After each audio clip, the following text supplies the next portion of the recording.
There is a paradox like this. The most successful people are sometimes the ones who feel the most uneasy, not because they fear losing what they have, but because they fear that they have stopped becoming a better version of themselves.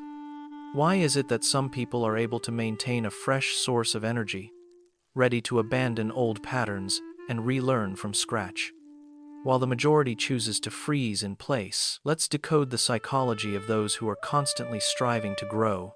I've always believed that past success is like a shiny suit of armor. It protects you and gives you the appearance of a true warrior. But if you don't continue to grow, that armor will eventually become too tight and restrict your own movement. Psychologically, this state can be explained by the phenomenon of hedonic adaptation. What feels like earth-shattering good news today becomes ordinary next week, and a distant memory by next month. Those who continuously cultivate themselves are not insatiably greedy. They are simply more sensitive than anyone else to this mechanism. They understand that if they stop to bask in old glory, their brains will begin to slip into a kind of hibernation. People with a growth mindset view stability as a sign of saturation. They don't deny the value of the peak they're standing on, but they understand that the greatest value of that peak isn't the view from the top. It's the skills, resilience, and even the scars they accumulated during the climb.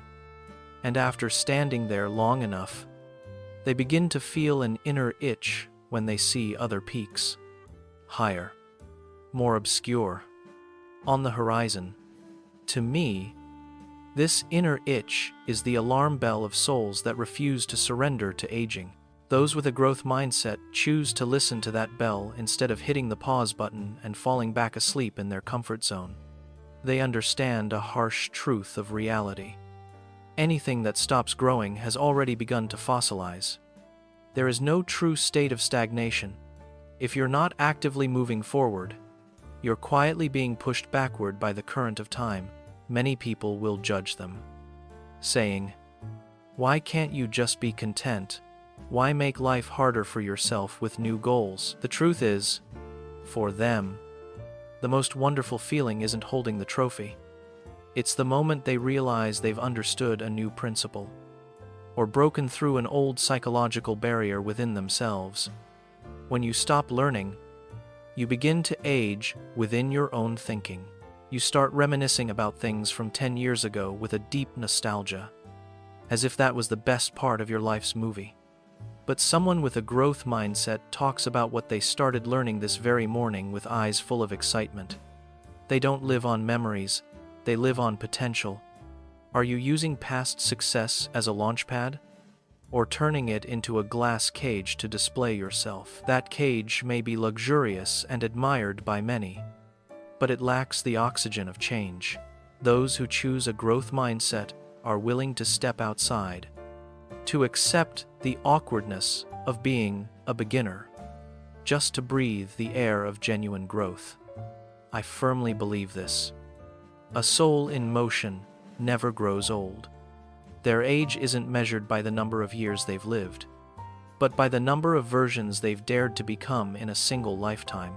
Past success, to them, is a beautifully written chapter that has ended, and now it's time to turn the page, where new conflicts and lessons await to shape them into a sharper version of themselves. When observing people with a growth mindset, I've noticed a fundamentally different psychological structure, the separation between the ego and knowledge. Have you ever been afraid that raising your hand to ask a basic question would instantly shatter the image of being young, dynamic, and smart that you've been trying to build on LinkedIn or in the eyes of your colleagues? Honestly, I've been there too. I remember my first internship at a creative company. My boss assigned me a project I had never touched before. Instead of admitting I didn't know, I tried to figure it out myself, staying up all night, watching tutorials online. The next morning, I delivered a mediocre result.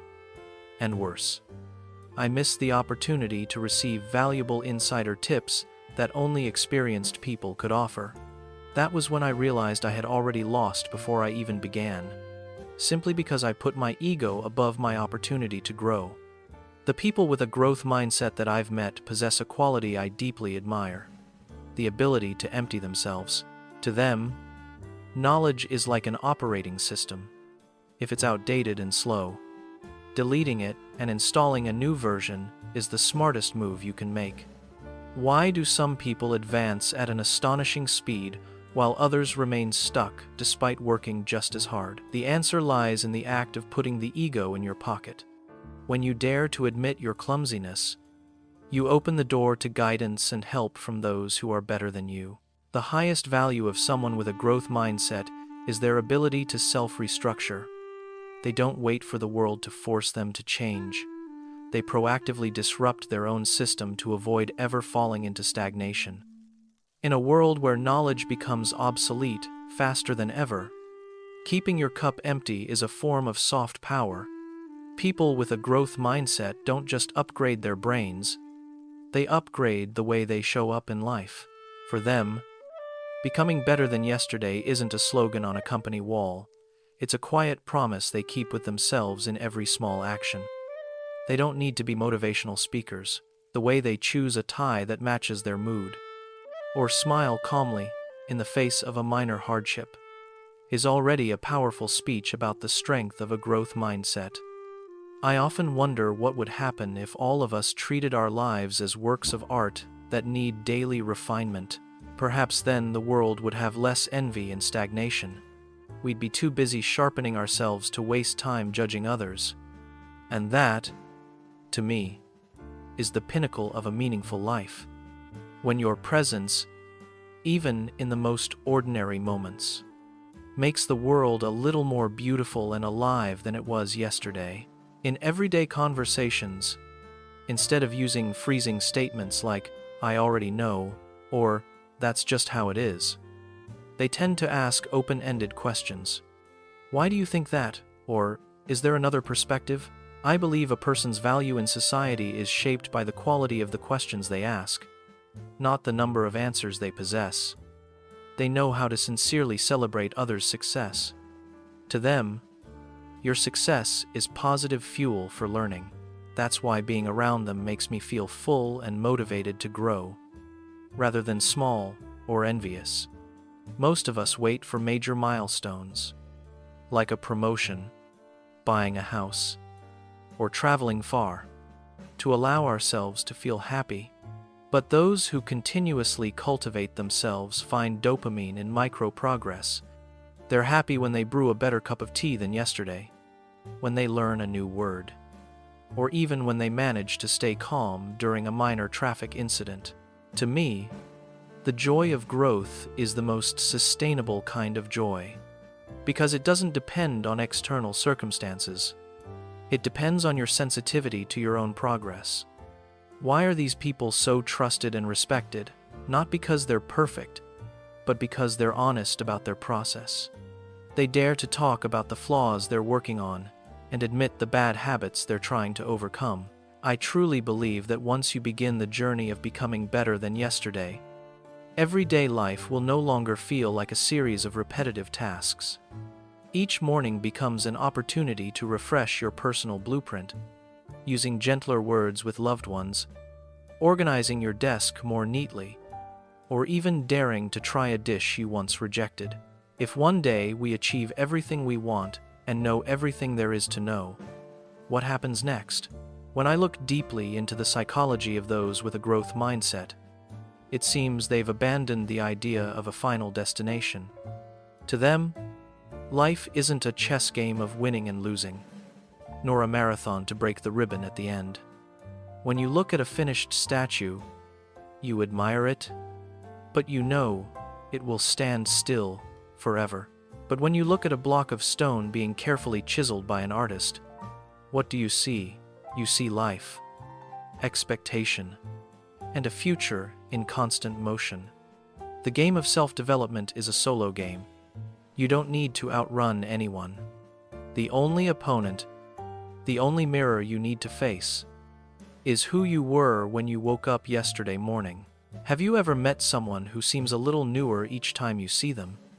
More insightful, or simply more composed? That's the result of small gains accumulating over time, of patiently refining oneself by 1% every day. Do you feel more excited thinking about what you'll do tomorrow morning? Or reminiscing about what you did 10 years ago? Those who continually grow choose to live in the present future. In a world full of doubt and exhaustion, the presence of someone who strives to be kinder, dress more thoughtfully, and speak more gracefully each day feels like a cool breeze. They prove this. No matter how the world is, I still have the right and the ability to make my small version of myself better. I always remind myself of one thing. The destination isn't a place on the map. The destination is the way we walk. If today you still feel the need to learn, still feel you can be a little better in how you treat others, still find the world full of fascinating things to explore, then congratulations. You possess the most valuable asset a human can have, a soul that never grows old. Don't wait until you're perfect to start living.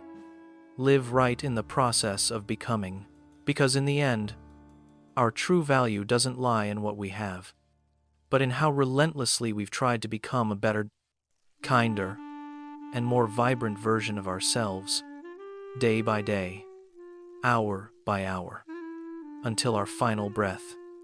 Thank you for taking the time to dive into the hidden corners of the mind with me. If these reflections made you feel a little called out, or simply gave you a bit of fresh oxygen to renew yourself, don't forget to subscribe to the channel and turn on notifications. We'll meet again in future journeys of exploration, where we continue decoding the mind together, striving to become our most vivid versions. See you in the next video.